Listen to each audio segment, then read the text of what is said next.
Now we are going to start with the chapter 1 of class 8, that is crop production and management. आप सबको पता है we all need food for our survival. जीने के लिए आपको सबको क्या चाहिए? खाना चाहिए. एंड मोर ओवर आपको ये भी पता है कि हमारी कंट्री की बहुत लार्ज पॉपुलेशन है. ठीक है, तो इसका मतलब we need to have you can say a better techniques used in case of crop production. पहली बात तो क्रॉप्स तो उगाने ही पड़ेंगे because it is required for our survival. And moreover we need to manage them also properly because we have a large population. And to fulfil the need we need to have a better yield.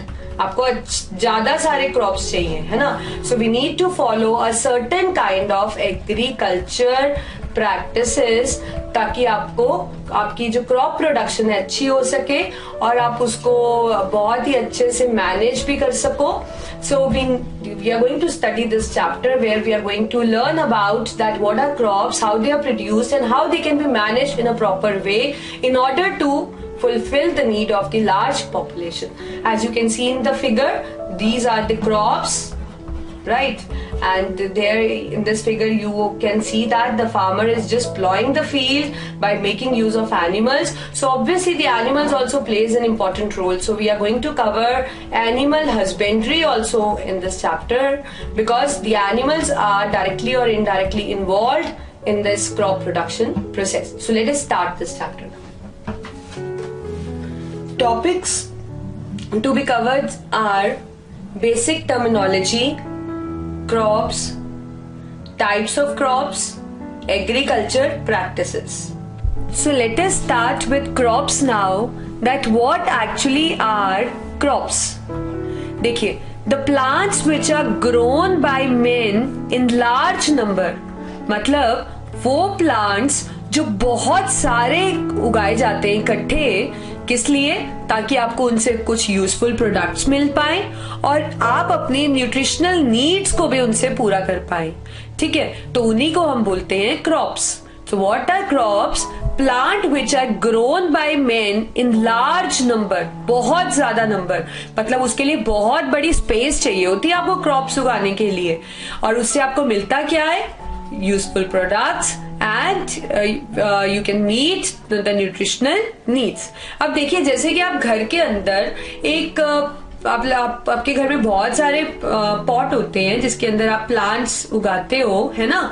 तो इनको आप crops नहीं कहते हो.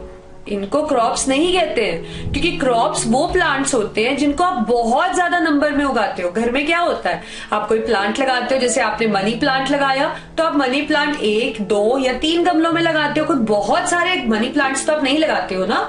ऐसे ही कोई भी आप प्लांट लगाते हो 1, 2 या थोड़े नंबर में लगाते हो तो उनको क्रॉप्स नहीं बोलते हैं. क्रॉप्स किनको बोलते हैं? वो प्लांट्स जो बहुत लार्ज नंबर में बहुत बड़ी स्पेस में लगाते हैं ताकि आपको उससे यूजफुल प्रोडक्ट्स मिले और न्यूट्रिशनल नीड्स को भी पूरा कर पाए, उनको हम बोलते हैं क्रॉप्स. जैसे फॉर एग्जांपल ये कुछ क्रॉप्स है, ये तो आपको पता होगा आजकल जितने डाइट कॉन्शियस लोग हैं वो ये खाते हैं. These are oats. ठीक है, ऐसे ही ये क्रॉप है, इसको भी पहचान पा रहे होंगे. This is corn, right. And this is again you can say rice. तो ये सारे क्रॉप्स बोलते हैं इनको जब हम इनको लार्ज नंबर्स में लगाएं ताकि इनसे कुछ यूजफुल चीज मिल पाए और न्यूट्रिशनल नीड्स भी पूरी हो. क्योंकि देखिए, ओट्स भी खाते हो आप, कॉर्न भी खाते हो आप, राइस भी खाते हो, है ना. तो ये न्यूट्रिशनल नीड्स को पूरा करें या यूजफुल प्रोडक्ट्स मिल पाए, उनको हम क्या बोलते हैं? क्रॉप्स. पर ये चीज आप याद रखेंगे, क्रॉप्स उन प्लांट्स को बोलते हैं which are grown by men in large number. ठीक है, तो उन्हीं प्लांट्स को आप क्या बोलते हैं? Crops. Now we have different types of crops. Crops अलग अलग टाइप्स के होते हैं जैसे कि सीरियल्स, वेजिटेबल्स, फ्रूट्स. तो जो हमने प्लांट्स की अभी बात करी, प्लांट्स जब यही किया ना हमने कि plants that are grown in large number, उनको हम क्रॉप्स बोलते हैं. तो वो प्लांट्स जो होते हैं या उन प्लांट से जो चीजें हमें मिलती है उनको हम 3 कैटेगरी में उस अकॉर्डिंग क्रॉप्स को हम डिवाइड कर लेते हैं. Cereals, vegetables and fruits. जैसे कि आप ये पिक्चर में देख पा रहे हैं, ब्रेड है आपके पास, है ना। So these are all called as cereals. Vegetables, these are capsicums, है ना। आपके पास ये कैरेट है, आपके पास ये कुकम्बर है, these are all vegetables and they come under the category of fruits.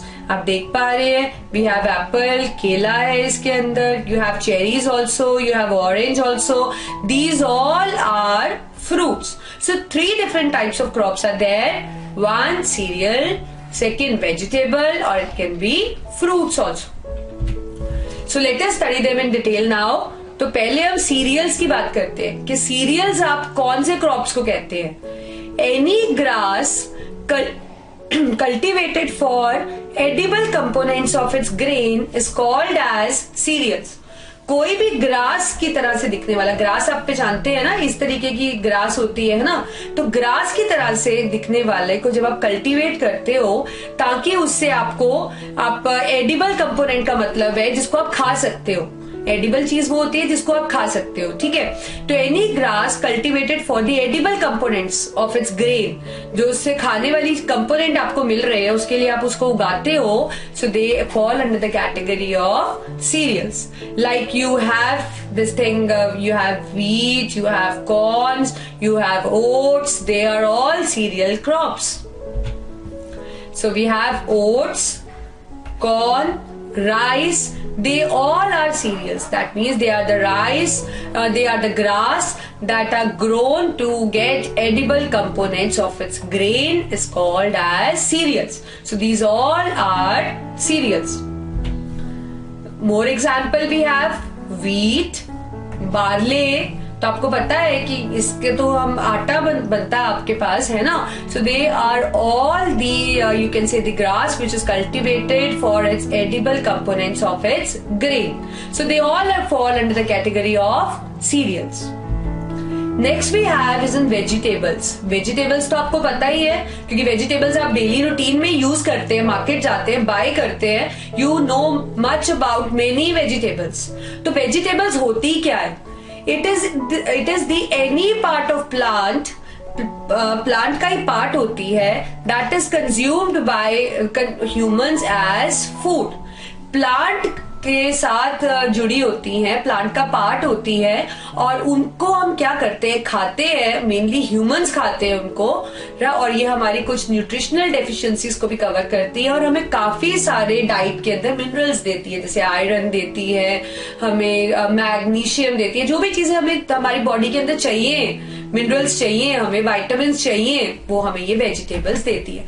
और आपको पता है ग्रीन लीफी वेजिटेबल्स तो बहुत अच्छी होती है ना। तो ये सब किसके अंदर आती है? क्रॉप्स के अंदर। क्रॉप की कौन सी category? Vegetable crops. Example lady finger, ये भी एक वेजिटेबल क्रॉप है। जानते हैं आप भिंडी के बारे में, जिसको हम हिंदी में भिंडी बुलाते हैं। तो this is again a kind of vegetable crop. Cabbage, you know that cabbage is very good. Cabbage हम मोस्टली सैलेड्स के अंदर खाते हैं बिकॉज ये हमें, आप कह सकते हो कि हमारे डाइजेस्टिव सिस्टम को अच्छे से रखता है। तो कैबेज भी आपको पता है, कैबेज की भी सब्जी बनती है, कैबेज को सैलेड की तरह भी खाते हैं। कैबेज को रॉ फॉर्म में खाना भी अच्छा होता है, रॉ मतलब जैसे मिलती है वो, तभी सैलेड्स में यूज होता है इसका। पीस तो आपको पता है, mostly all people relish eating peas. मटर जिसको आप कहते हैं, ये तो बहुत चीजों में यूज होता है। These are all vegetable crops. More we have capsicum. आपको पता है ग्रीन कैप्सिकम आप ज्यादा यूज करते हो। Apart from that we have red and yellow one also, जो कि आपको पता है कि सैलेड्स में भी यूज होता है। कुछ पास्ता टाइप आप डिशेस बनाते हो, they are used in that also. So capsicum is again a vegetable crop. Cauliflower जिसको आप जिसको आप गोभी कहते हो, बंद गोभी तो हम कैबेज को कहते हैं, ठीक है। Cauliflower is just called as गोभी का फूल। So this cauliflower is again a vegetable crop which you eat as a vegetable. Next type of crops we have is fruits. Now what are fruits? Fruits are the seed bearing structure. They have the seeds in them in flowering plants. They are the seed bearing structures of flowering plants. तो जितने भी हमारे flower वाले plants हैं उनके जो seed bearing structures हैं they are called as fruits. Like you have banana, right? This is you can say this is a nashpati, this is an apple, cherries, orange. So these are all, they fall into the category of the fruits crops, right? Like guava, जिसको आप अमरूद बुलाते हैं, we have grapes commonly called as अंगूर, और आपको पता है अंगूर भी दो कलर के आते हैं, you have black grapes, you get black grapes and also you get green grapes, है ना. एप्पल, आपको पता है apple is very good and कहते भी हैं once apple a day keeps the doctor away, तो apple is so good to eat, खाना चाहिए एप्पल. नेक्स्ट इज वाटरमेलन, आपको पता है जिसको हम तरबूज बुलाते हैं, तो तरबूज is also a kind of fruit which is you can से which is very good for eating. ये ठंडा रखता है, हमें ठंडक देता है. समर्स में हम ज्यादा खाते हैं वाटरमेलन को, इसमें वाटर होता है. एक्चुअली समर्स में क्या होता है कि आपकी बॉडी डिहाइड्रेट होने लगती है धूप की वजह से, तो आप वाटरमेलन खाते हैं तो वाटरमेलन में सफिशिएंट वाटर होता है, तो आपको वाटर मिलता है, ये लाइट होता है और this is very good for health also. So again it is a fruit crop. Basic terminology. Agriculture is actually an act, or you can say it is a process of growing crops on large scale. जैसे कि घर में आप suppose आप सब plants लगाते हो, है ना, तो सपोज आपके पास एक पॉट है, उस पॉट के अंदर आपने एक प्लांट लगाया है, ठीक है, आपने एक प्लांट लगाया है सपोज, ठीक है. So this is not called as agriculture. Agriculture का मतलब है जब आपने बहुत सारे क्रॉप्स एक लार्ज स्केल पे लगाए हैं, then it is called as an agriculture, ठीक है. तो agriculture is a process of growing crops on a large scale. जैसे कि आप फिगर में देख पा रहे हो, आप पूरी लैंड पे देखो कितने सारे क्रॉप्स लगे हुए हैं and they are grown on a large scale. And इनको ग्रो करने का कारण क्या है कि इनसे हमें कुछ चीजें मिले जिनको फार्मर सेल कर पाए. So that practice of growing crops on large scale is called as an agriculture. Next we have is an horticulture, ठीक है. Horticulture is a process of growing fruits, vegetables and ornamental plants. Fruits हो गए आपके पास, vegetables हो गए, ornamental plants हो गए, इनको ग्रो करने का एक्ट को आप क्या बोलते हो? हॉर्टिकल्चर, ठीक है. तो अभी जैसे कि आप जान चुके हो कि आपके पास जब आप क्रॉप्स लार्ज स्केल पे उगाते हो बहुत सारे, तो उसको आप एग्रीकल्चर कहते हो. फ्रूट्स वेजिटेबल्स करते हो तो आप उसको हॉर्टिकल्चर कहते हो. तो अब हम जानते हैं कि क्रॉप्स क्या होते हैं, क्योंकि क्रॉप्स ही तो ग्रो कर रहे हो आप लार्ज स्केल पे. Crops are the plant which are grown by men in large numbers. बहुत सारे नंबर्स में आप ये क्रॉप उगाते हो ताकि आपको उससे कुछ यूजफुल प्रोडक्ट्स मिले. चाहे आप कह सकते हो उससे आपको सब्जी मिले, चाहे आप उससे फ्रूट ले रहे हो, चाहे उसको आप सेलिंग पर्पस के लिए यूज कर रहे हो, तो मतलब आपको उससे कुछ यूजफुल प्रोडक्ट्स मिल रहे हैं. Those are called as crops. The plant which are grown by men in large numbers to get useful products. Now we have types of crops. अब जो ये crops है, crops means जो आप वेजिटेशन लार्ज नंबर में लगाते हो जिससे आपको यूजफुल चीजें मिलती है. ये जो क्रॉप्स हैं ये दो तरह के होते हैं, kharif and rabi crops. Kharif crops and rabi crops. तो चलिए देखते हैं what is the difference that exist between these two crops, kharif and rabi. And another category of the crop is the zaid crop also. So we are going to study them in detail, that what is the difference between these three crops. Kharif crop, they are those crops which are sown in the beginning of monsoon. Monsoon आने से पहले हम इनको sow करते हैं. कब? Between June and July. So between June and July they are actually sown, that means in the beginning of the monsoon. And ताकि क्योंकि see they require much water, इनको क्या चाहिए होता है? They need much water. तभी इनको monsoon से पहले हम सो करते हैं ताकि मॉनसून इनके जब ये ग्रो कर रहे हो तो मॉनसून का सीजन उनके बीच में ही आए, so that they can get much water, right. तो they are sown between June and July. और हार्वेस्ट कब करते हैं? दे आर हार्वेस्ट इन सितंबर और अक्टूबर. As you can see in the figure, right, this is a corn and this is a rice. So they are actually kharif crop. They require much water. Example, maize and rice. They require much water. That is why they are sown between June and July before monsoon and harvested in September or October. Next we have is the rabi crop. Rabi crop are sown in the winter. So we can say that they are winter crop. They are winter crops because they are sown in the winter. That is between November and December. Between November and December. और इसको काटते कब है? They are harvested in March or April. As you can see in the figure, these are the rabi crops. That is the wheat and barley. They are actually the winter crops. They require less water. Right, so they are actually sown in the beginning of the winters and they are harvested around March or April. Next we have is the zaid crop. They are crops which are grown in the summer season. ये कब आप उगाते हैं इनको? Summer season में. Like you have cucumber, you have watermelon. They are sown in the summer season. Example, again we have discussed watermelon, cucumber. These are the zaid crops. They need actually extend heat to actually grow. Now we are going to start with agriculture implements. Agriculture implements क्या होते हैं? Agriculture implements होते हैं कुछ tools जो कि agriculture के अंदर use होते हैं. ठीक है, ये आप कह सकते हो जो एग्रीकल्चर को मतलब ये जो क्रॉप्स को उगाना है और सारा आप सोइंग कर रहे हो या प्लॉइंग कर रहे हो या आप हार्वेस्टिंग कर रहे हो, ये जितनी भी प्रैक्टिसेस कर रहे हो आप एग्रीकल्चर की, उनके अंदर इन टूल्स का बहुत आप कह सकते हो सपोर्ट है, क्योंकि ये टूल्स अगर नहीं होंगे तो हम वो प्रैक्टिसेस अच्छे से नहीं कर पाएंगे. तो agriculture implements are those tools that help in the agriculture और you can say in agriculture practices. Agriculture का जो सीक्वेंस ऑफ इवेंट्स है जो आप करते हो क्रॉप उगाने टाइम और क्रॉप उगाने सीड को चूज करने से लेकर प्लॉ करने से फील्ड को लेकर क्रॉप को आप कह सकते हो काटने तक जो आप यूज करते हो उन टूल्स को हम बोलते हैं एग्रीकल्चर इम्प्लीमेंट्स. तो जैसे कि आप फिगर में देख पा रहे हो ये ऑक्स ने ये जो डाल रखा है, this is called as plough. It is again agriculture implement. अब आप देखिए अगर ये प्लॉ नहीं होगा, ये मतलब ये इम्प्लीमेंट नहीं होगा तो ऑक्स कैसे प्लॉ कर पाएंगी फील्ड को? नहीं कर पाएंगी ना.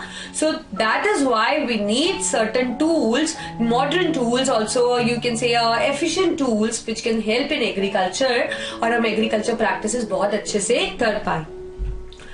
So like we have plow, as I already told you, this is a plow. ये जो ox के ऊपर डला हुआ है और ये जो men ने भी पकड़ा हुआ है, this is a plow. And this is a cultivator. When this kind of you can say plow is driven by a tractor, it becomes a cultivator. Again, it is an agriculture implement. तो अब हम पढ़ते हैं कि किस तरीके से agriculture implements होते हैं and how they can be beneficial to us. Likewise, we have hoe also, we have seed drill also, right? तो ये भी हमारे agriculture implements हैं. So let us study them in detail now. So the first we are going to study is plow. ठीक है? This is called as plow. अब ये plow किसका बना होता है? It is made up of wood का बना होता है. And how this plow is driven? It is drawn by a pair of bulls or other animals.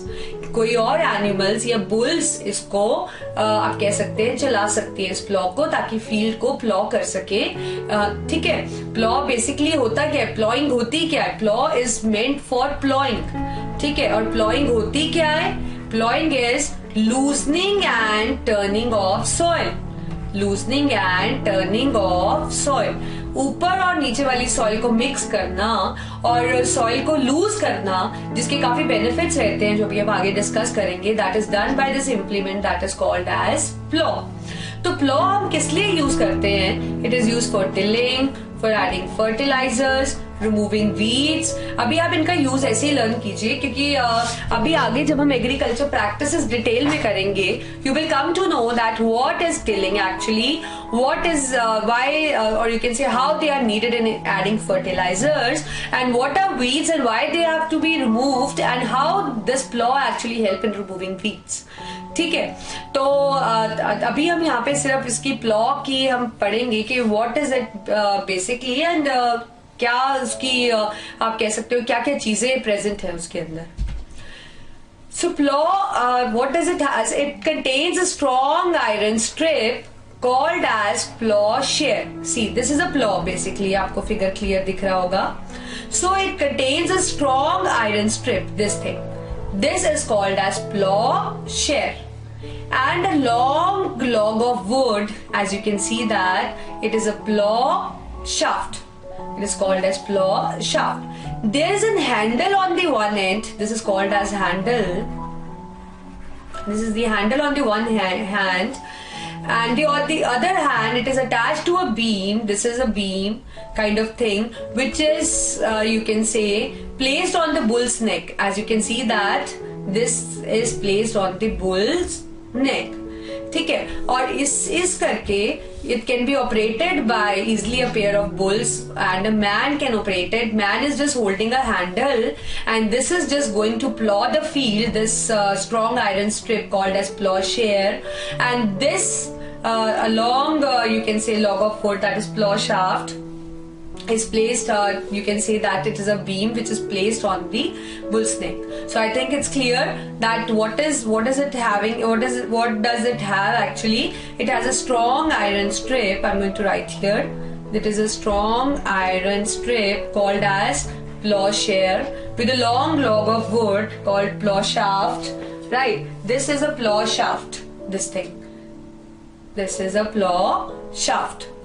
And there is a handle on the other hand, this thing which a man can hold actually, and on the other hand it is attached to a beam which is kept on the bull's neck, right? One bull is here and the other bull is here, which can actually you can say carry this plow. As the bulls will move, तो ये plow भी साथ साथ चलता रहेगा, and it will help in plowing the field. So easily one man and a pair of bulls can actually you can say draw this thing, the plow, and it can actually plow the field. So this is what is a plow. Now next agriculture tool that we can use is a hoe. hoe आप देख पा रहे हो figure में, this is what is an hoe. So what is there in a hoe? आप देख पा रहे हो, this is a rod, right? This is a beam. ठीक है, ये आपके पास एक प्लेट है आयरन की बनी हुई. This is called as bent plate. This is a grip, right, which act as a handle also. This is a handle actually, and this is a grip. So this is what is a hoe. So I think you got it, that it consists of a long rod of wood.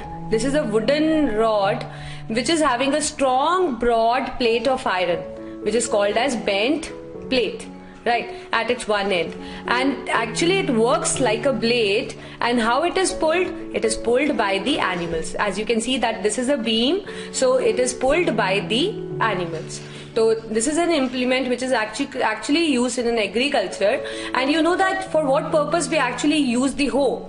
इसका जो main use है that is for removing the weeds, that is the unwanted plants जो grow हो जाते हैं field के अंदर.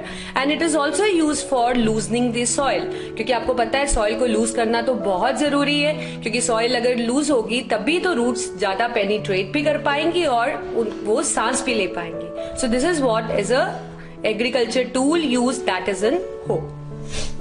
Next we have is a cultivator. Next is the cultivator. Cultivator is also a kind of plow only. This is a plow. आप देख पा रहे हैं कैसे ये मिट्टी को plow करता, लूज और टर्न अप करता हुआ जा रहा है.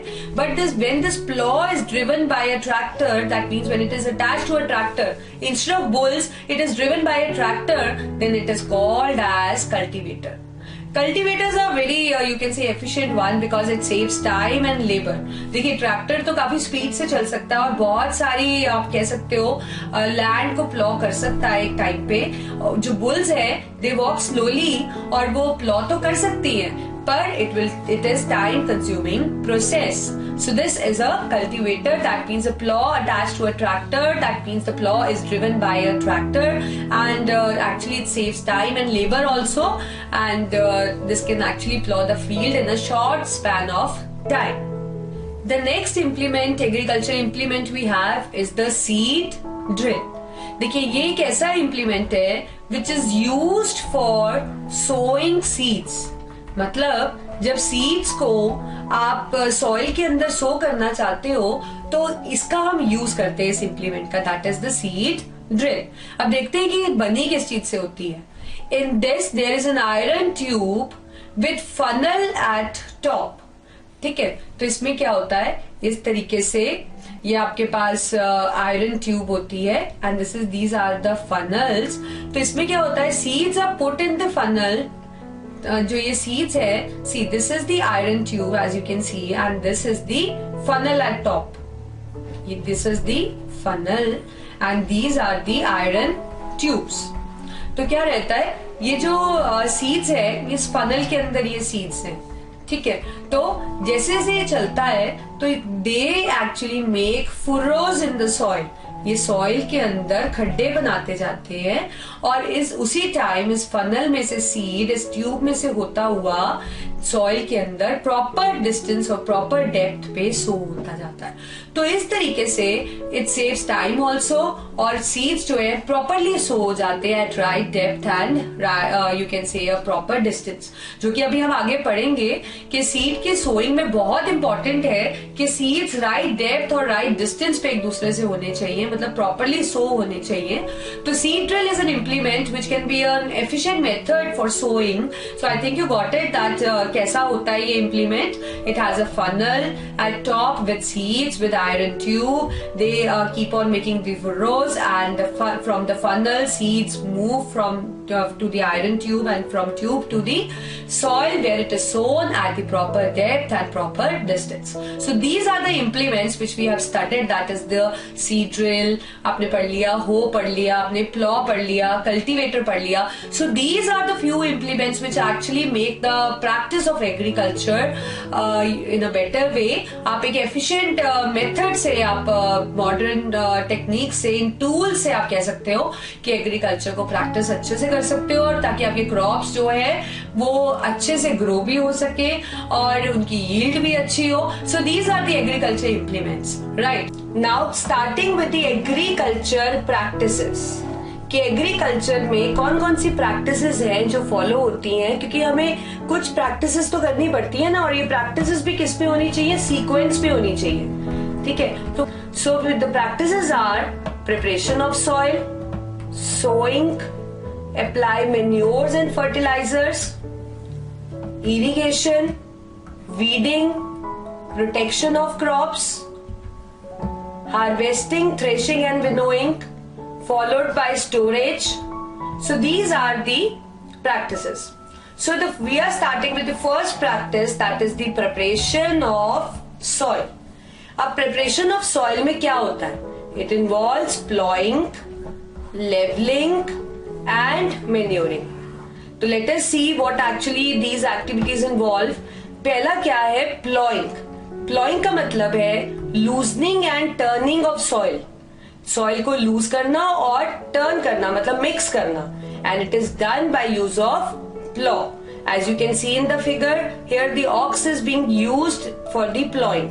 तो प्लॉइंग करने से सॉइल लूज हो जाती है और मिक्स हो जाती है, टर्न अप हो जाती है. नीचे वाली सॉइल ऊपर और ऊपर वाली सॉइल नीचे वाली के साथ मिक्स हो जाती है.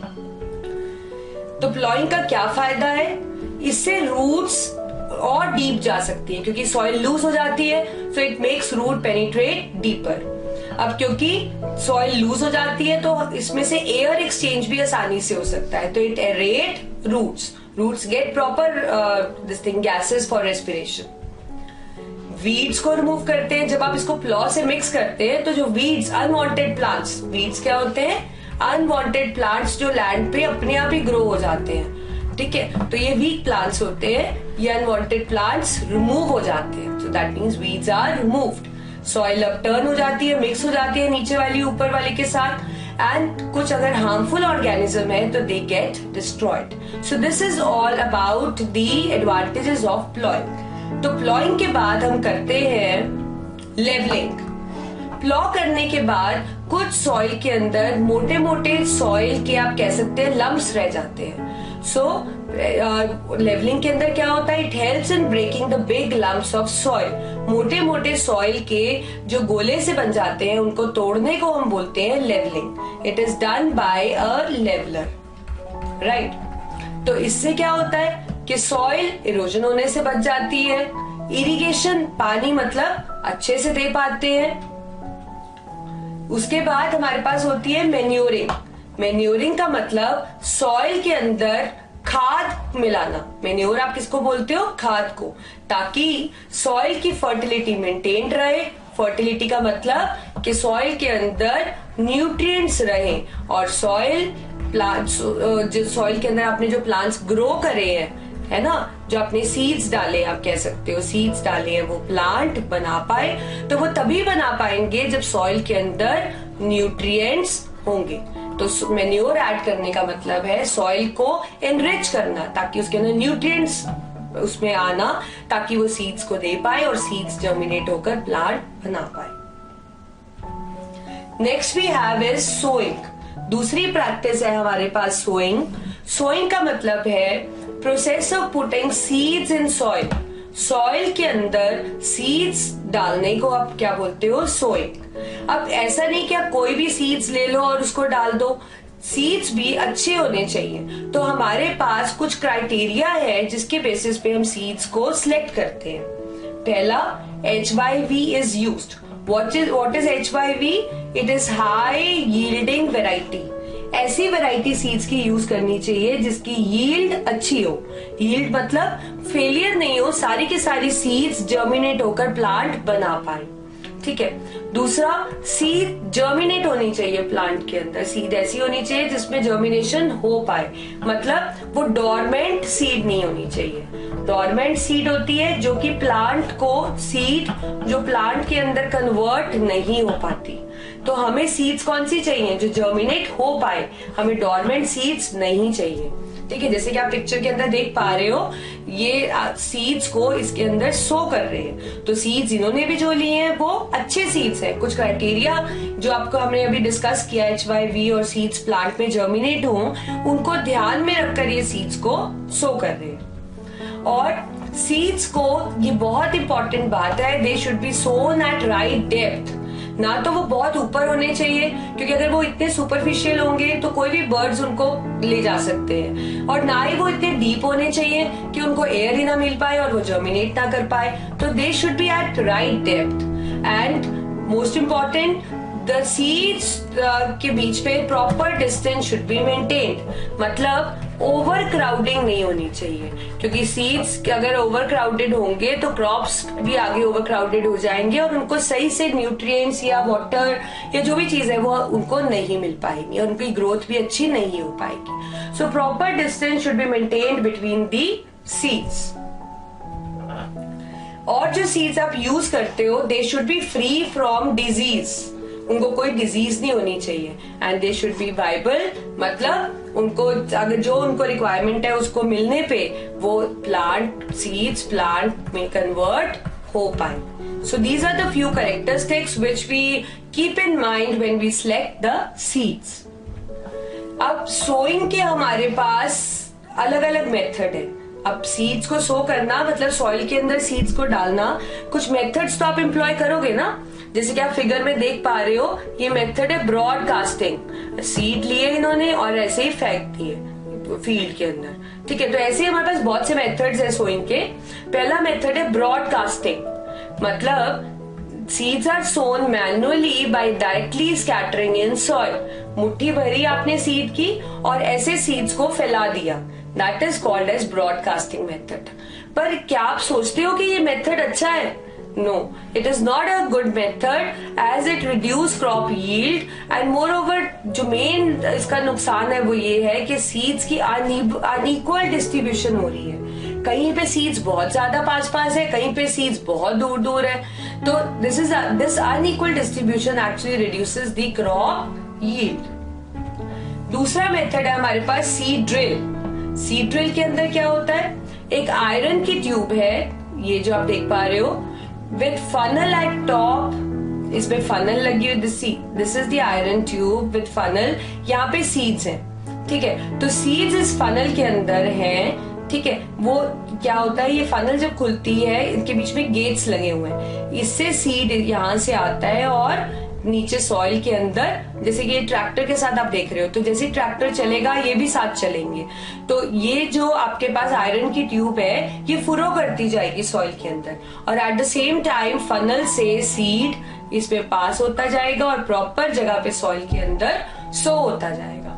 सो in this iron tube with funnel at top is use, seeds funnel के अंदर है, जैसे ये चलेगा तो आयरन ट्यूब फुरो करेगी और seeds are released in the soil furrows. ये बहुत ही अच्छा मेथड है as it save time also. दूसरा, seeds are sown at right depth, जैसे जैसे फुरो होगी प्रॉपर डेप्थ पे सीड्स सो होते जाएंगे, जैसे कि आप फिगर में अब आपने सीड ड्रिल को देख ही लिया है। Next is transplantation. ट्रांसप्लांटेशन एक ऐसी टेक्निक है जिसके अंदर हम सीड्स को पहले नर्सरी में सो करते हैं स्मॉल लेवल पे, और फिर उसके बाद जब वो सीडलिंग छोटे छोटे प्लांट्स बन जाते हैं फिर हम उनको मेन फील्ड में लगाते हैं। जैसे कि आप फिगर में देख पा रहे हो, ये छोटे छोटे प्लांट्स को आप फील्ड के अंदर लगा रहे हैं। ये छोटे छोटे सीडलिंग्स ये कहाँ से बनाकर लाएंगे, नर्सरी में से बनाकर लाए। Example paddy. पैडी इस तरीके का क्रॉप है जो कि ट्रांसप्लांटेशन प्रोसेस से सो होता है। Now we have a question related to sowing, that what is traditional tool of sowing? पहले कौन सा टूल था जो सोइंग के लिए यूज करा जाता था? As you can see in the picture, this is the tool which was actually use for sowing in ancient times. So अब देखोगे कैसा है, it shape like a funnel, as you can see that there is a funnel, right. तो seeds जो है इन funnels के अंदर डाले जाते हैं, as you can see that this person is just putting seeds into it, right. तो ये जो सीड्स है इस फनल से, आप पाइप्स देख रहे हो है ना, ये पाइप जा रही है नीचे, तो ये पाइप के थ्रू ये सीड्स नीचे की तरफ जाते हैं, और ये जो पाइप्स होते हैं उनके शार्प एंड्स होते हैं। तो जब ये पाइप्स चलती रहती हैं, ये जो शार्प एंड्स हैं ये सॉइल के अंदर पर्स करते रहते हैं और सीड्स उनमें पुट होते रहते हैं। So this is what is a traditional tool that is shaped like a funnel. Seeds are filled into the funnel which passes through the pipes having sharp ends. The ends, because they are sharp, they burst into the soil and put seeds. Next we have is manures and fertilizers. बहुत important role है manures और fertilisers का। क्यों? क्योंकि देखिए soil के अंदर आप क्रॉप्स उगा रहे हो, तो हर सॉइल तो प्लांट नहीं बना पाती है ना। तो कौन सी सॉइल प्लांट बना पाती है? वो सॉइल प्लांट बना पाती है जो कि फर्टाइल हो। फर्टाइल का मतलब जिसके अंदर ऑल न्यूट्रिएंट्स प्रेजेंट हो इन राइट अमाउंट, जिसके अंदर प्रॉपर तरह के न्यूट्रिएंट्स प्रेजेंट हो। अब सॉइल के अंदर न्यूट्रिएंट का कंटेंट मेंटेन करने के लिए या सॉइल की फर्टिलिटी मेंटेन करने के लिए हम इसमें क्या ऐड करते हैं? Manures and fertilizer. As you can see that this is a manure and a person in this figure is supplying a fertilizer to the crops. So now what are manures? Manures are the organic substances. किससे बने होते हैं? Organic. Organic मतलब plant और animal waste से, plant and animal waste से। कैसे? जब plant और animal waste को decompose करते हैं तो we get the manure.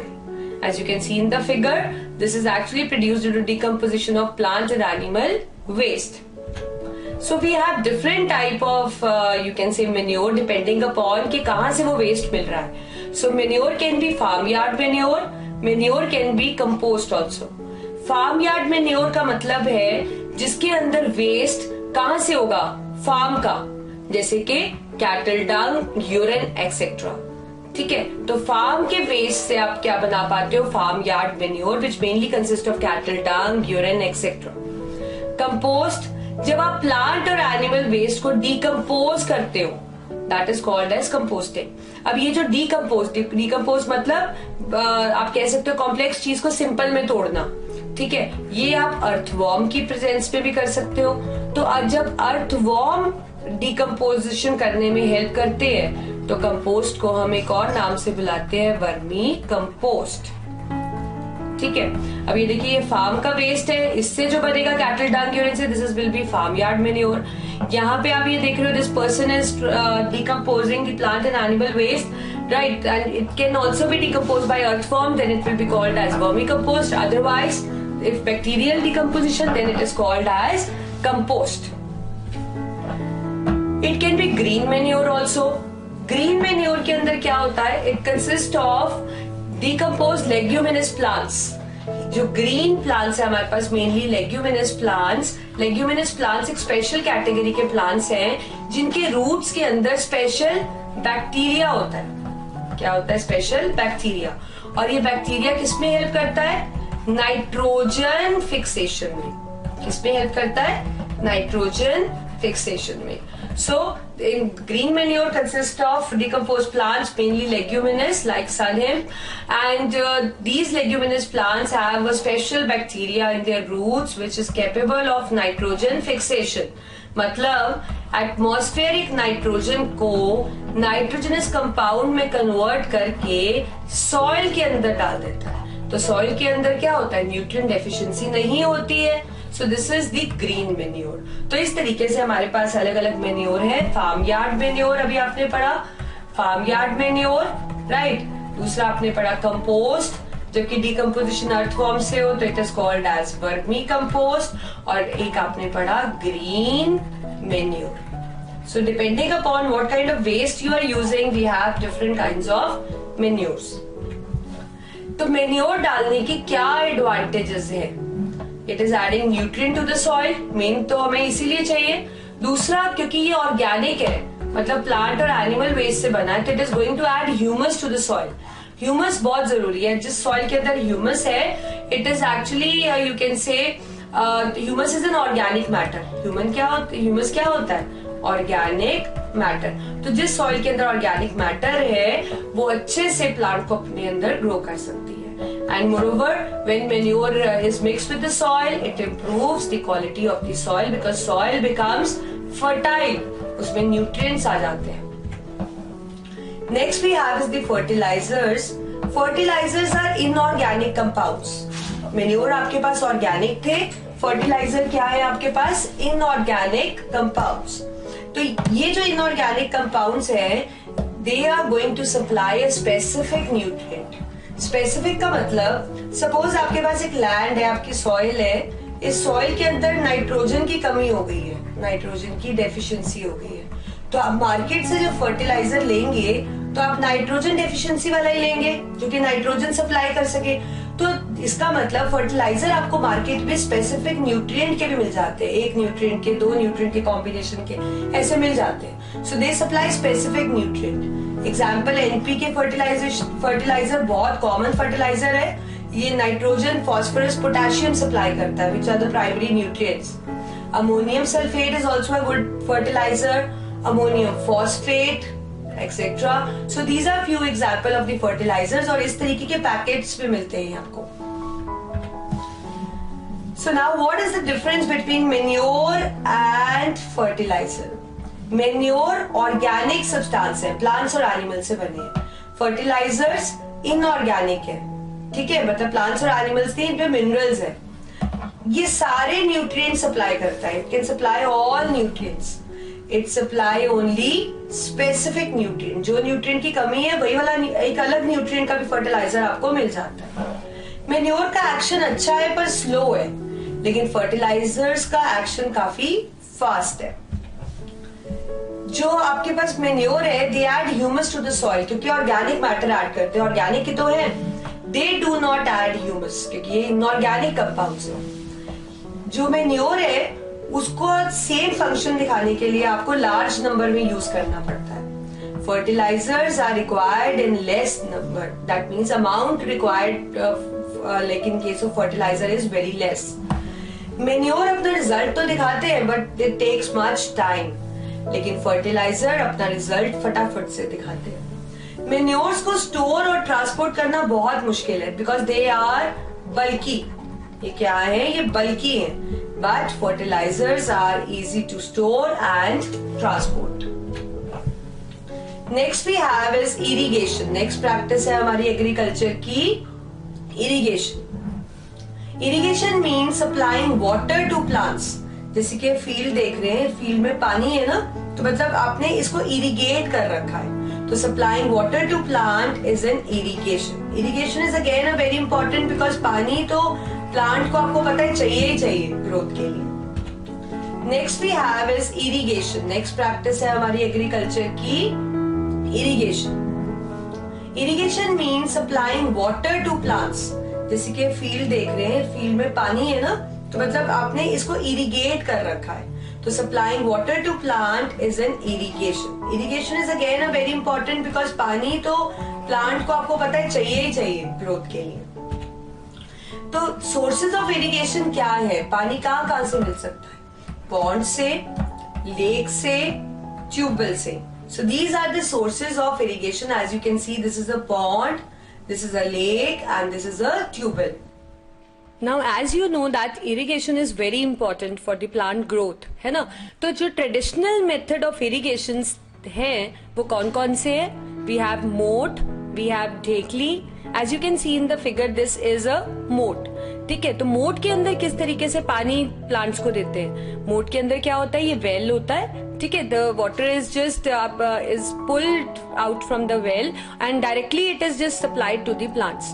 आपने पानी को निकाला ऐसे बाहर और डायरेक्टली उसको प्लांट्स को सप्लाई कर दिया। This is what is a moat, as you can see in the figure. दूसरा आपके पास है ढेकली। ढेकली के अंदर क्या होता है? बकेट्स का यूज करते हैं।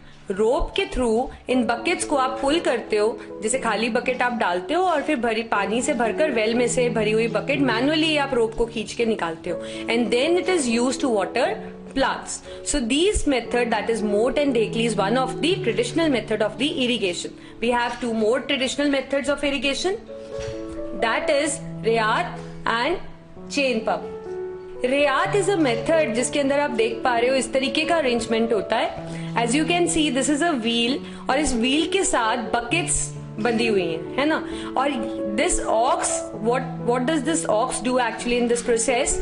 ये ऑक्स इसको चलाती है, इसको मूव करती है और जब ये इसको मूव करती है तो ये व्हील टर्न अप होता है और ये जब व्हील टर्न अप होता है तो इसके अंदर बकेट्स फिल हो जाती है और डायरेक्टली फिर ये व्हील की टर्निंग से ये बकेट्स पानी गिरती रहती हैं और डायरेक्टली प्लांट्स को पानी सप्लाई होता रहता है। तो that means for this process oxen is very important, right? क्योंकि यही तो इसको चला रही है कि व्हील के साथ जो बकेट्स हैं वो पानी इसमें भर पा रहा है और पानी सप्लाई हो पा रहा है।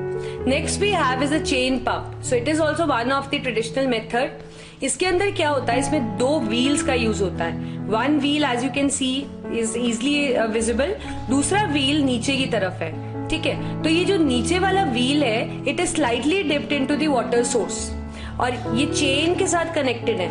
This is what is a chain. Chain के साथ बकेट्स जॉइंट है एंड जैसे कि आप देख पा रहे हो buckets are joint with the chain.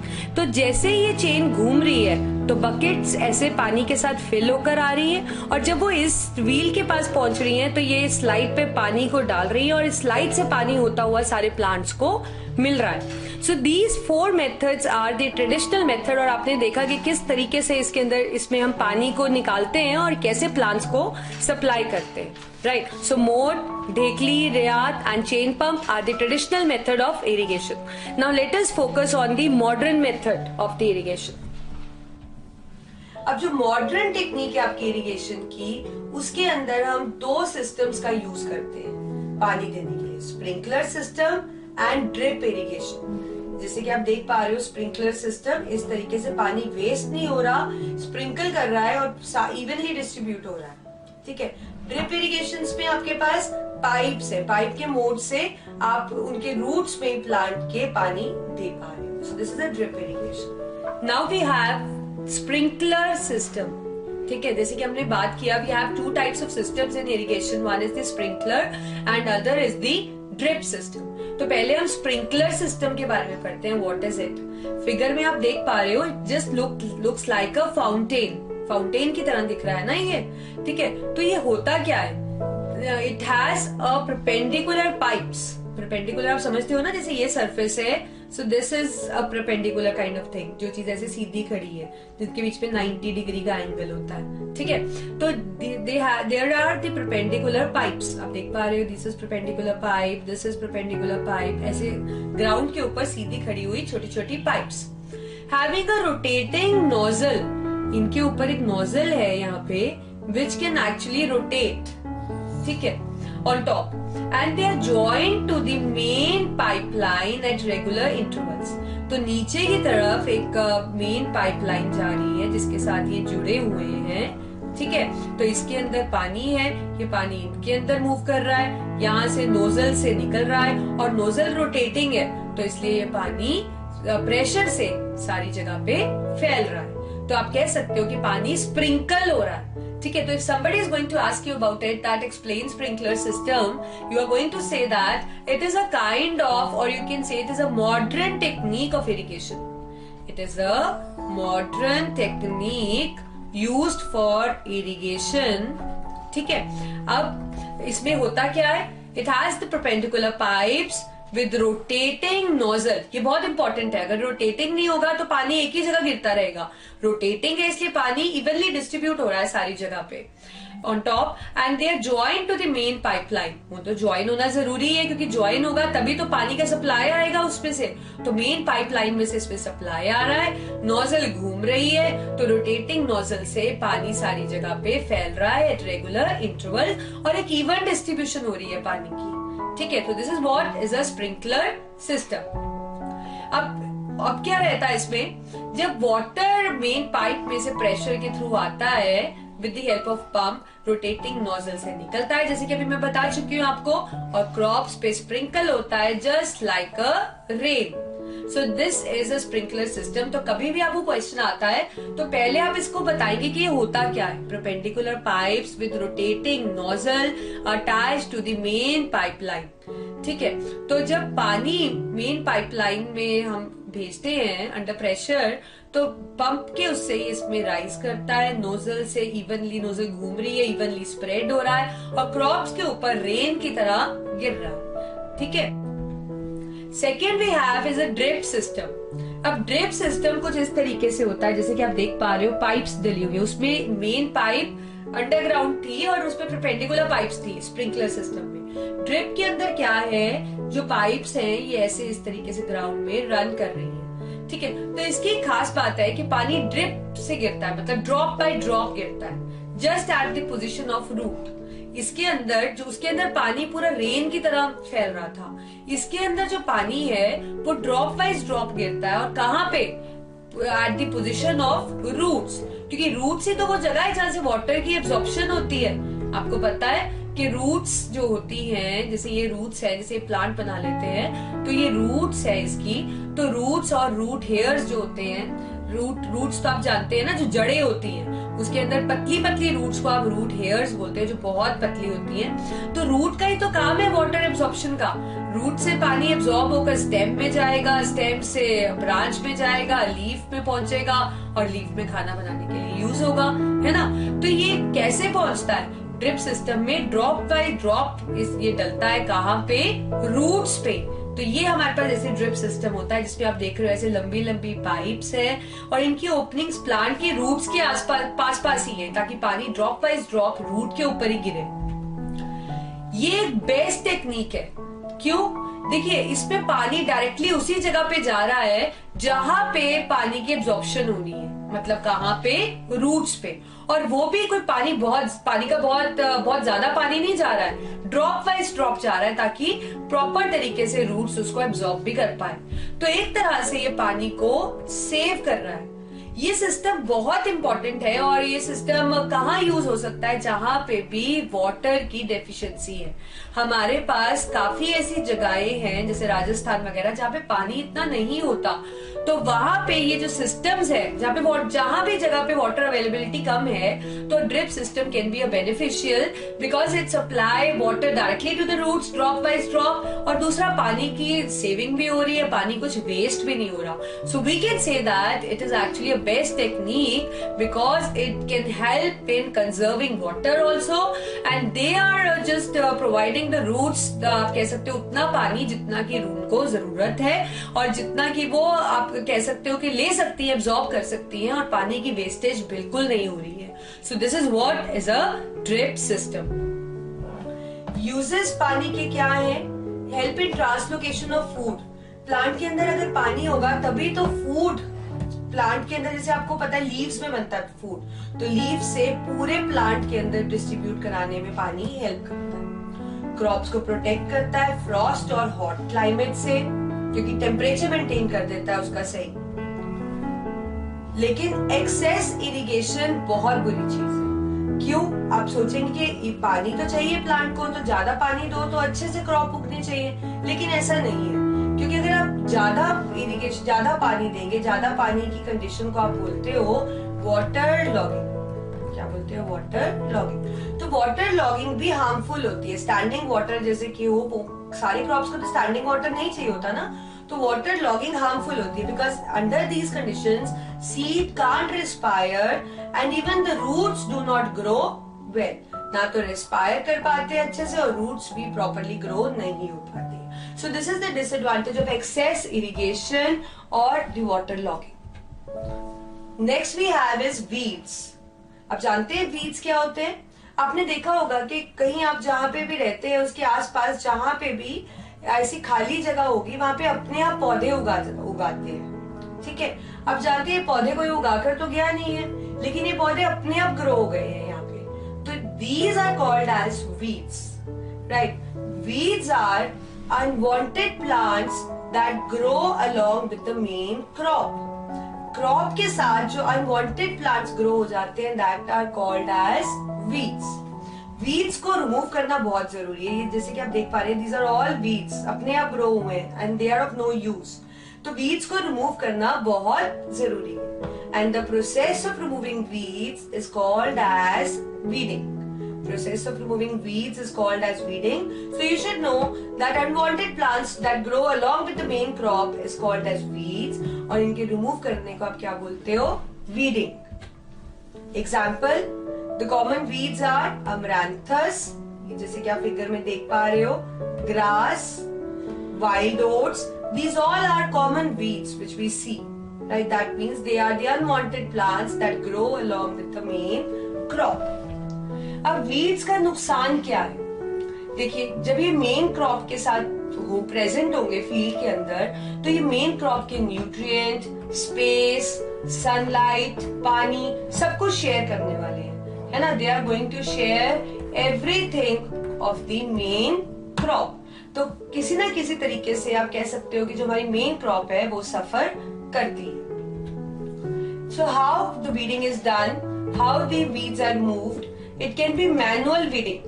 Manual weeding मतलब आप हाथ से खुद अपनी मेहनत लगाकर you are removing weeds by hand.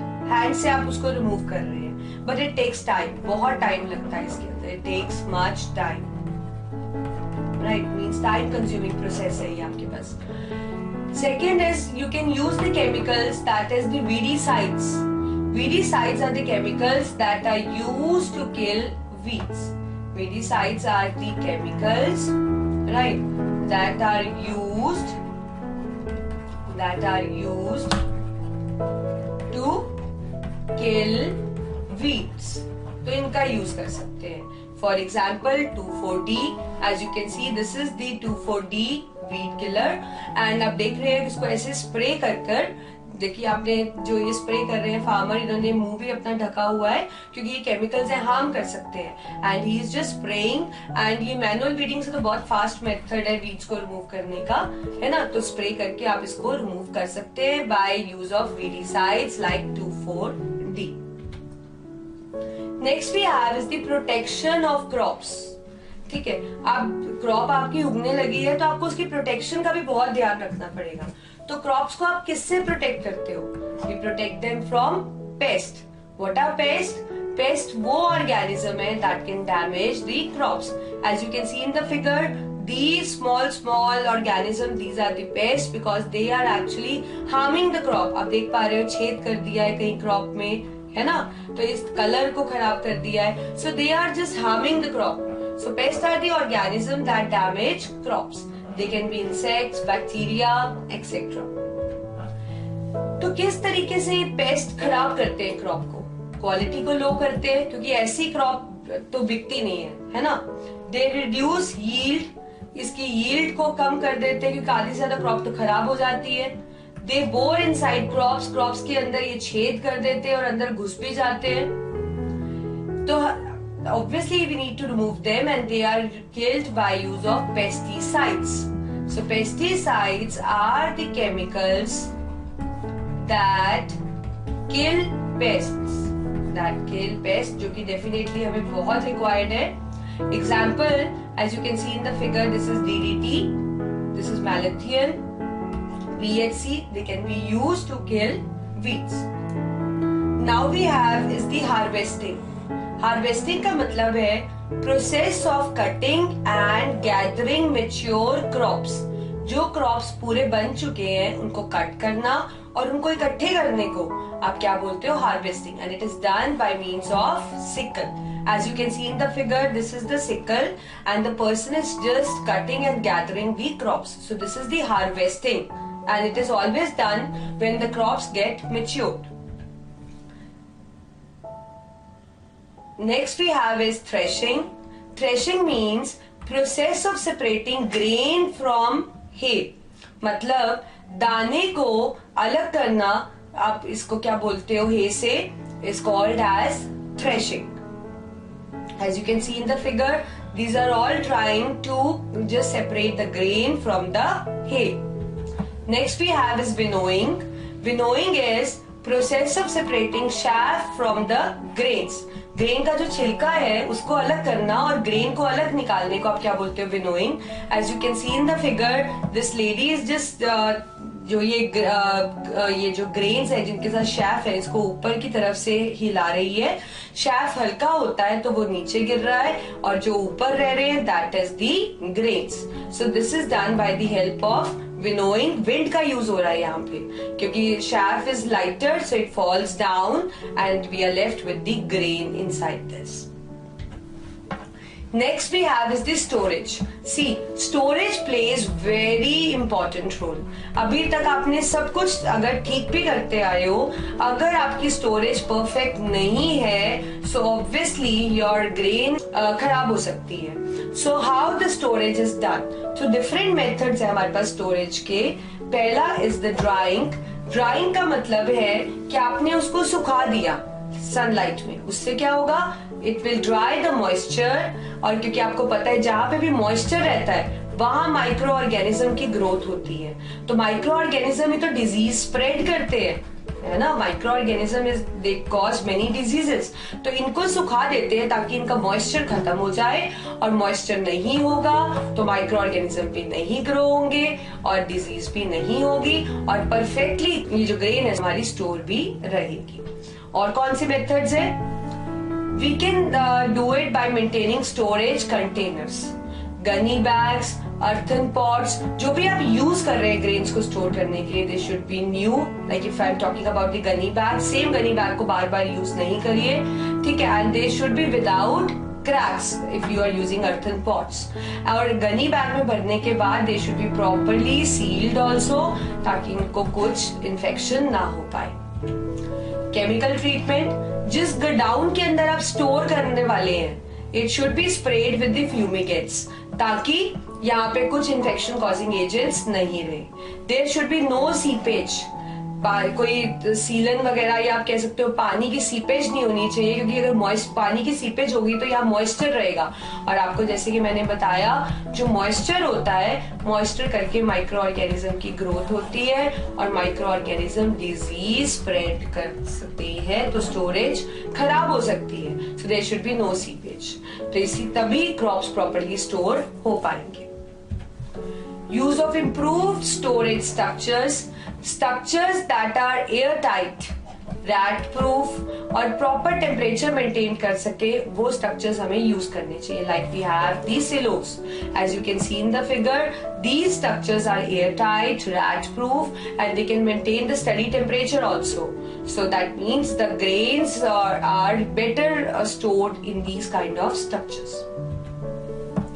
Advantage of storage, obviously food आपका spoil नहीं होगा, आपको फ्रूट्स एंड वेजिटेबल की अवेलेबिलिटी होल ईयर रहने वाली है. आप इमरजेंसी स्टॉक भी मेंटेन कर सकते हैं. सपोज कोई फ्लड्स आ गए या कोई क्रॉप फेलियर हो गया तो आपके पास इमरजेंसी स्टॉक रहेगा जो कि आप सप्लाई कर सकते हैं. ठीक है, तो these are you can say the basic advantages as you can see in the figure also. अब स्टोरेज हमारे पास अलग अलग तरह से होती है. कुछ ग्रेन्स हमारे पास ड्राई स्टोरेज होती है, जैसे कि आप ये देखिए दालें वगैरह है, ये these food grains they require a dry storage.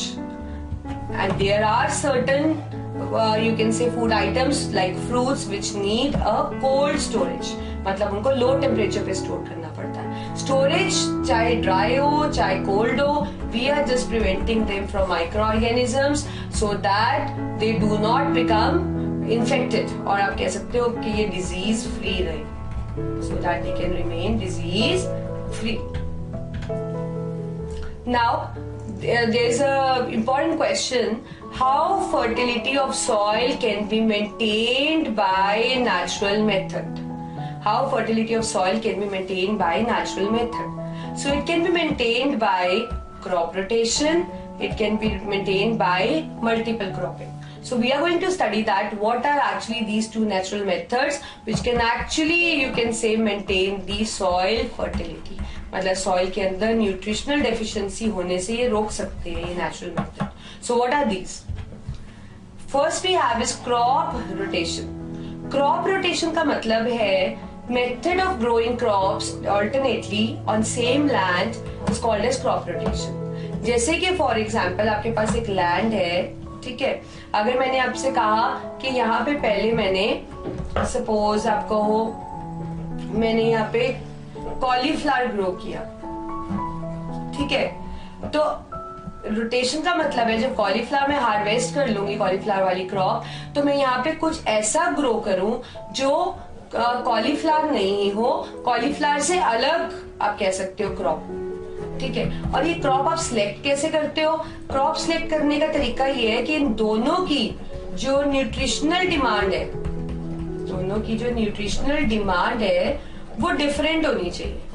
वो क्या होनी चाहिए? डिफरेंट. उन्हीं क्रॉप्स को आप क्रॉप रोटेशन में प्रैक्टिस कर सकते हैं. फॉर एग्जाम्पल मैं आपको कहती हूँ, I am just taking an example, suppose cauliflower अगर मैं आपको कहती हूँ नाइट्रोजन लेता है, नाइट्रोजन चाहिए इसको ग्रोथ के लिए, तो जो आप दूसरी क्रॉप उगाई वो नाइट्रोजन ना लेता हो, ताकि जब आपने कॉलीफ्लावर उगाया तो सॉइल के अंदर नाइट्रोजन की कमी हो चुकी है. तो अगर आप ऐसा ही क्रॉप उगाएंगे जिसको नाइट्रोजन चाहिए तो नाइट्रोजन पूरी की पूरी सॉइल में खत्म हो जाएगी. तो इंस्टेड आप कुछ ऐसा क्रॉप उगाओ जो नाइट्रोजन ना लेता हो, so that the content of the nitrogen remain in the soil and in the meanwhile it can be recycled also. जैसे कि आप फिगर में देख पा रहे हैं. So these plants can be actually grown alternatively in on the same land. क्या benefit है? आप लैंड्स को प्रॉपर वे में यूटिलाइज कर पाएंगे. Land gets utilise in a better way. Soil के अंदर किसी भी पर्टिकुलर न्यूट्रिएंट की डेफिशिएंसी नहीं होगी, तो सॉइल फर्टिलिटी इज मेंटेन्ड. और फार्मर के पास भी क्रॉप्स सेलिंग के लिए वैरायटी होगी और फुल ईयर होगा. सपोज अगर आपने कॉलीफ्लावर का जैसे हमने एग्जांपल लिया, सपोज कॉलीफ्लावर शुरू के 6 महीने में, तो अगले 6 महीने में उसके पास कुछ और क्रॉप होगा फार्मर के पास सेल करने के लिए. वैरायटी भी होगी और फाइनेंशियल गेन भी होंगे, ठीक है. So that means crop rotation is of great advantage. Example of crop rotation, legumes आप जानते हैं, लेग्यूम्स या लेग्यूमिनस फैमिली के वो प्लांट्स होते हैं जैसे पी, बीन्स, ग्राम्स, पल्सेस, जो कि they are grown in the first season और उसके बाद हम वीट का ग्रो करते हैं. क्यों करते हैं ऐसे? आप देखिए जो ये लेग्यूमिनस प्लांट्स होते हैं इनके रूट्स के अंदर एक स्पेशल तरह का बैक्टीरिया होता है जिसका नाम होता है राइजोबियम. क्या नाम होता है? राइजोबियम. ये जो बैक्टीरिया है ये एटमॉस्फेरिक नाइट्रोजन को फिक्स कर सकता है, मतलब उसको नाइट्रोजन कंपाउंड में कन्वर्ट करके सॉइल में ऐड कर सकता है। तो उससे क्या होगा, जो सॉइल है आपके पास उसके अंदर नाइट्रोजन की डेफिशिएंसी नहीं होगी, नाइट्रोजन का कंटेंट प्रॉपर हो जाएगा। फिर उसके बाद आप उसके अंदर वीट उगाइए, वीट को नाइट्रोजन चाहिए होता है, तो यहाँ पे सॉइल के अंदर नाइट्रोजन होगा और वीट प्रॉपरली ग्रो कर पाएगी। फिर जब आपने वीट हार्वेस्ट कर ली, फिर आप दोबारा लेग्यूमिनस क्रॉप उगा दो। उससे क्या होगा, वीट ने नाइट्रोजन ले ली है तो सॉइल के अंदर डेफिशिएंसी होगी नाइट्रोजन के लिए तो जब तक ये आप लेग्यूम्स ग्रो करोगे, सो एट दैट टाइम जो नाइट्रोजन का कंटेंट है वो सॉइल के अंदर वापस आ जाएगा। सो this is actually an advantage of crop rotation. तो यही हम बात करते हैं, जो लेग्यूम क्रॉप्स है they have nitrogen fixing bacteria. I have told you the name also, that is the rhizobium bacteria, right. ये क्या करते हैं लेग्यूम्स, ये डिफरेंट न्यूट्रिएंट सॉइल के यूज करते हैं लेकिन नाइट्रोजन नहीं करते। इंस्टेड ये क्या करते हैं, इनका ये जो बैक्टीरिया है it is capable of fixing atmospheric nitrogen, और एटमॉस्फेरिक नाइट्रोजन को नाइट्रोजनस कंपाउंड्स में चेंज करके ये सॉइल के अंदर ऐड कर देता है। तो fertility of soil is maintained. Then you can actually alternate with some crop like wheat, which actually need nitrogen as a nutrient for its growth. Next we have is multiple cropping. Multiple cropping का मतलब है method of growing two or more types of crops in a same field. एक same field में दो या दो से ज्यादा तरह के क्रॉप्स आपने इकट्ठे उगाने को आप क्या बोलते हो, मल्टीपल क्रॉपिंग। जैसे कि आप फिगर में देख पा रहे हो, ये देखिए काफी लंबी क्रॉप है, डिफरेंट है, और ये छोटी क्रॉप्स है, तो इसका मतलब ये दोनों डिफरेंट क्रॉप्स है। तो मल्टी क्रॉपिंग हुई है, डिफरेंट टाइप्स ऑफ क्रॉप्स आपने सेम लैंड पे उगा रखे हैं। तो जब आप ये मल्टीपल क्रॉपिंग के क्रॉप सिलेक्ट करते हो तो आप क्या चीज ध्यान में रखते हो, crops with different maturation period is chosen. ठीक है, सपोज एक क्रॉप आप ऐसी लेते हो जो सपोज आप कह लो कि आपने क्रॉप उगाई, एक क्रॉप जो कि शॉर्ट स्पैन में मेच्योर हो जाती है और एक क्रॉप जो कि आप कह सकते हो टाइम लेती है और फिर मेच्योर होती है। तो उससे क्या होगा, आपको दिक्कत नहीं होगी, फार्मर को दिक्कत नहीं होगी हार्वेस्ट करने की। The crop which get mature earlier can be harvested once, and after that in field it will be left only with that crop. It takes much time, और फिर हम उसको harvest कर सकते हैं। Like sugar cane and legumes, they have different maturation time, so we can actually use sugar cane and leguminous plants in multiple cropping. Problems faced by farmers. Problems क्या farmers face करते हैं? Difficult, जब आप multiple cropping करते हो harvesting में बहुत मुश्किल होती है, फर्टिलाइजर सप्लाई करने में दिक्कत होती है क्योंकि क्रॉप्स की अलग अलग न्यूट्रिशनल रिक्वायरमेंट है ना, तो इसलिए फर्टिलाइजर सप्लाई करने में भी मुश्किल होती है। पेस्ट स्प्रेड हो सकते हैं और क्रॉप्स की क्वालिटी भी लो हो सकती है। As you can see in the figure, this farmer is in totally in tension क्योंकि इन्होंने मल्टीपल क्रॉपिंग कर तो ली है लेकिन इनको हार्वेस्ट करने में पेस्ट स्प्रेड हो गए हैं, क्रॉप्स की क्वालिटी लो हो गई है, ये कुछ प्रॉब्लम्स इन्होंने फेस करी है, तभी ये टेंशन के अंदर दिख रहे हैं। So for better results, what we can do is we can practice multiple cropping, but we can convert multiple cropping into intercropping. Intercropping का मतलब है डिफरेंट तरह के क्रॉप्स उगाना पर एक डेफिनेट पैटर्न में उगाना, मतलब जैसे रोज बनाकर, जैसे कि आप देख पा रहे हो ये मल्टीपल क्रॉपिंग है लेकिन रोज बनी हुई है परफेक्ट, तो अगर जो रिक्वायरमेंट इनकी है वो आप इनकी रो में दे सकते हैं, जो रिक्वायरमेंट इनकी है वो इनकी रो में दे सकते हैं। हार्वेस्ट करने में भी प्रॉब्लम नहीं आएगी, कोई पेस्ट भी स्प्रेड नहीं होगा। तो इस तरीके से multiple cropping can be converted into intercropping for better results, or you can say to overcome the disadvantages as we faced in multiple cropping, harvesting में, crop की yield खराब होने में, pest spread करने में। So this can be overcome when we grow them in a definite pattern. तो definite pattern के अंदर अगर grow करेंगे so there won't be any problem. So that means intercropping is more beneficial as compared to the multiple cropping, and in other way soil fertility दोनों ही maintain करते हैं, चाहे multiple cropping हो चाहे intercropping हो। Though the farmer face certain difficulties, but still they are actually the methods which help in the maintaining the soil fertility by natural method. Next we have is animal husbandry. Animal husbandry का मतलब है It is a process of breeding, feeding and caring of livestock for food and other useful purposes. एक ऐसा process जिसके अंदर हम breed करवाते हैं ऑर्गेनिजम्स को, फीड करते हैं इनको, खाना खिलाते हैं, इनकी केयर करते हैं लाइफ स्टॉक की, ताकि हमें इनसे फूड और बहुत सारे यूजफुल प्रोडक्ट्स मिल पाए.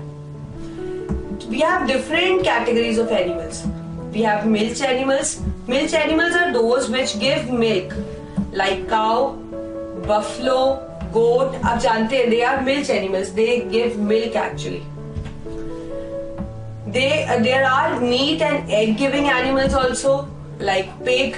Pig का आप मीट खाते हैं. Cattle, hen, egg देती है आपको. Right. So that means they are meat and egg giving animals. We have draught animals also, which are called as working animals. Buffalo, camel, horse, they are working animals. They are actually working for us. Now what is the need of animal husbandry? इनका care करना, proper feed करना, breed करवाना, what is the need? As you know that animals are serving various uses. Animals हमारे लिए अलग अलग तरह के काम कर रहे हैं. So it is our duty to take care of them, ताकि आप अपना लाइफ स्टॉक इम्प्रूव कर पाओ और उनसे मैक्सिमम यूज ले पाओ. और मोरोवर आप जानते हो कि उनकी जो डंग है, यूरिन है, they can be used as manure also. और मेन्योर तो बहुत इंपॉर्टेंट है क्रॉप की प्रोडक्शन के लिए, because it maintain fertility of soil. So there is an emergent need of taking care of animal husbandry, because they are also human beings, so they need care, they need tender love, and moreover we need to improve the livestock to extract maximum use, and moreover their dung, urine, that is their waste, is being used as manure also. Now let us start with some question and answers. First question we are going to discuss is right advantages of manure. आपको पता है ना कि manure क्या होता है. So what are the advantages of manure? So advantages of manure are it enhance the water holding capacity, it makes soil porous, due to which exchange of gases becomes easy, it improves texture of soil, it does not create any soil pollution, and it provide all the nutrients. Second question is how grains are stored and preserved. जो grains होते हैं उनको हम कैसे store करते हैं और कैसे preservation हमें उनकी करनी चाहिए.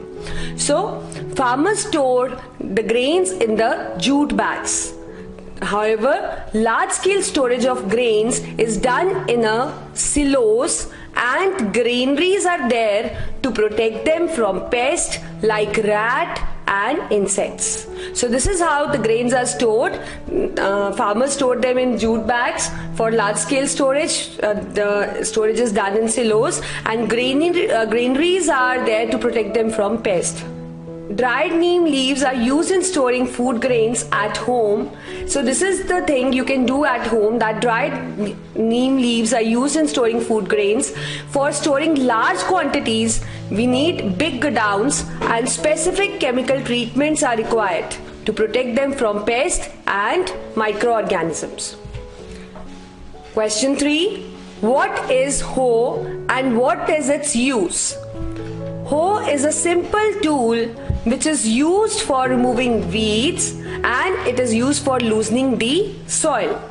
It has a long rod of wood or iron. A strong, broad and bent plate of iron is fixed to one of its ends and work like a blade, and it can also be pulled by the animals. Question 4. Explain harmful effects of pesticides. See, the excessive use of fertilizers just make the soil less fertile. They have also become a source of pollution also. So, they do not help in maintaining soil fertility. Thank you.